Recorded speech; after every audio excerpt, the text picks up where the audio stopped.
morning, everybody. I have a confession. So I took the last couple of weeks off.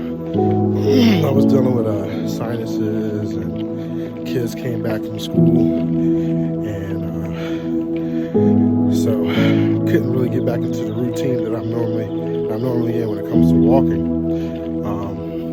But at the same time, to take away all excuses and hold myself accountable, I do have a treadmill at home, but I just prefer walking outside versus walking on a treadmill, because anybody that walks on a treadmill, you just sometimes you just feel like obviously you're in one spot.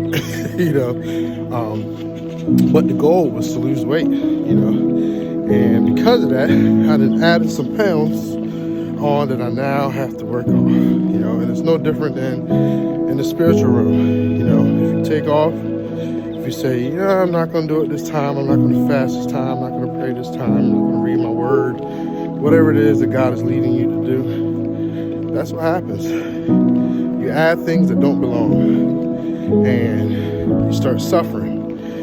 Physically, your body start getting slower. You don't have the endurance or the breath or the air that you had before when you was taking the same amount of walks. Even when it comes to the spiritual side of things, now you gotta work even harder. It seems because some things done got attached to you. Some things you done got comfortable with that you shouldn't be comfortable with. And the whole time, the focus is supposed to be on God. I have an excuse. I could have got on my treadmill, but I don't like the treadmill. But when you're talking about God, it doesn't matter. You have to focus on God. It doesn't matter what the distractions are. You have to focus on God. He's the first priority. The first thing that you should lean towards when you wake up, and the last thing that you should think about before you go to sleep.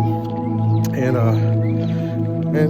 going back to our book, God Bod, that's what it's all about. Lot had an opportunity to choose the right path, even with his riches, even with everything that he had, but he chose the comfortability, and in that, he added on some things. Because of him adding on things, his wife ended up suffering the consequences. Daughter suffered the consequences. He suffered the consequences. And even though God's still blessed, he didn't have to go through that if he had just did what he was supposed to do. So, focus on God. Lean not to your own understanding. In all your ways acknowledge him. He'll direct our path. You guys have a blessed day. Bye.